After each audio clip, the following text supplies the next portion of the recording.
Alright guys, welcome to this video. I received a really good question today from a friend of mine who is leaning towards believing in a flat earth. So his question was, if the earth rotates on its axis every 24 hours and we go around the sun every year, why is the situation that I have drawn here not the case? So at 12 noon on the left, you're standing in sunlight. As the earth travels around the sun, as it rotates once every 24 hours, why are you not in darkness at noon when you're on the other side of the sun, that is 6 months later? And that is a really good question. And let me say, if you are here and you are a flat earther, or you're curious about flat earth and you've thought about this problem, let me commend you, because it takes a lot of critical thinking and some spatial reasoning to formulate this argument. And it's a really good question. However, the answer depends on knowing one critical piece of information, which unfortunately is not common knowledge. And that piece of information is that the Earth does not rotate on its axis every 24 hours. The Earth rotates on its axis, that's not 24 hours. The Earth rotates on its axis every 23 hours and 56 minutes. Just shy of 24 hours. Now, we as a people have defined a day to be 24 hours for some very good reasons, which we'll talk about in a second. But first of all, let me show you how you can prove to yourself that the Earth spins once every 23 hours and 56 minutes instead of 24 hours. The easiest way to do that is to think about the stars. So if you go outside at night, and if you are somehow able to set up a camera that you can leave for a couple of days in one spot and take a picture of a certain star at the same time every night, what you'll find, if this is your picture you took on night 1, you'll find that this is the position of the star. Let's say you took it at 9:30. I'm just making up a number. Let's say you took it at 9:30. This is the position of star at 9:30 on night 1. Well, what you will find is that the next night at 9:30, the star won't be in this position. In fact, the star will be somewhere over here, and it could be to the left, depending on your orientation, where you are in the world. But the star will have moved. In fact, the star would have been in this position at 9:26 on night 2.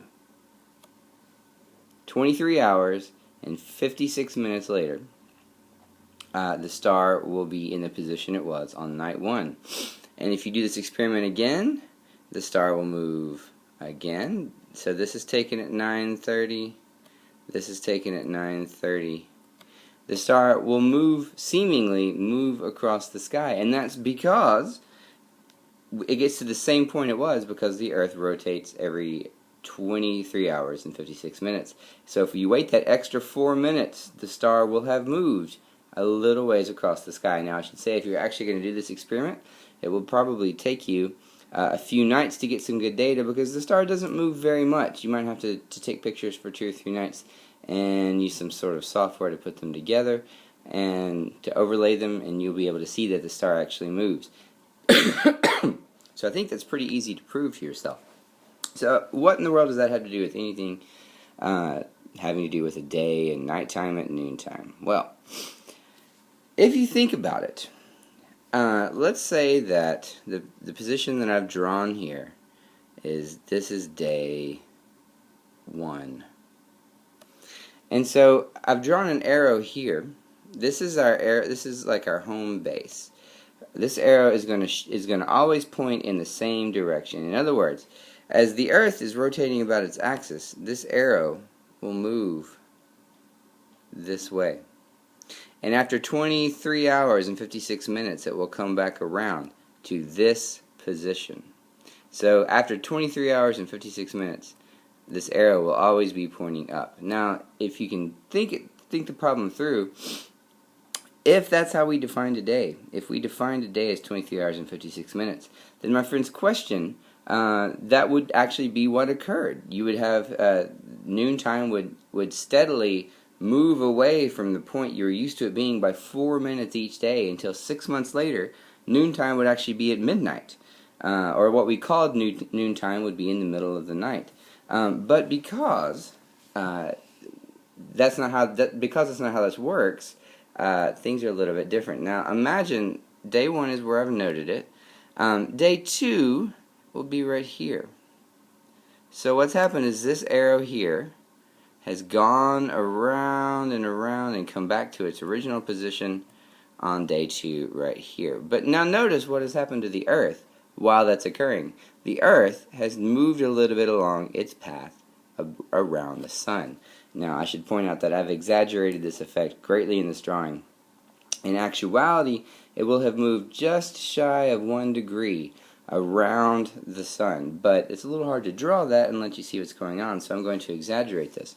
The Earth has moved, and so the point where if we define a day as 23 hours and 56 minutes, my little man here would actually be going straight this way. But that's problematic. If you think about how the ancients used to define the day, they used the sun. In point of fact, these arrows I have here are pointing at stars, and the red arrow is pointing at the sun. Now it doesn't make a whole lot of sense to define a day in relationship to the stars, but it does make a whole lot of sense to define a day in relationship to the sun, so that's what the ancients did. And lo and behold, they figured out that a day was 24 hours long. Why is it not 23 hours and 56 minutes? Well, if you'll notice, let me get rid of some of this stuff. There's an angle here. If I extend this red line and extend this red line into the middle of the sun, there's an angle. The Earth has moved through that angle over the course of the day that has passed since day 1. And so the Earth has to turn just a little bit more this way for this man to be pointing at the sun. And as it turns out, the time period from when this man was pointing towards the sun to when he's pointing towards the sun the following day is almost exactly 24 hours. So that's why we define a day as 24 hours. The day that's 23 hours and 56 minutes long is called a sidereal day. It's a day defined in relationship to the stars, and it's a thing, but it's not very useful for us. We typically don't use it, and we don't use it for that purpose. We don't want noontime to be in the middle of the night. We want to be able to have a calendar and a schedule that we can depend on. This is really important to the ancients. If you're planting crops to live, you need to have a calendar that's dependable. So the way they defined it made a lot of sense. But as it turns out, if you follow this process on around the sun to over here on the other side, and I don't have much room. Here's my Earth. I've obviously drawn it a lot closer than it should be. Here's my man, and here we have noontime, where he's still pointed towards the sun. And I should point out that this black arrow is now pointing down. No, that's not right. It's still pointing up. But my man has now moved around the Earth and is still pointing at the sun. And this all goes back to the fact that we've defined a day as 24 hours because that's how long it takes us to get to the same point in relationship to the sun, even though the Earth only takes 23 hours and 56 minutes to get to come around one full rotation in relationship to the stars.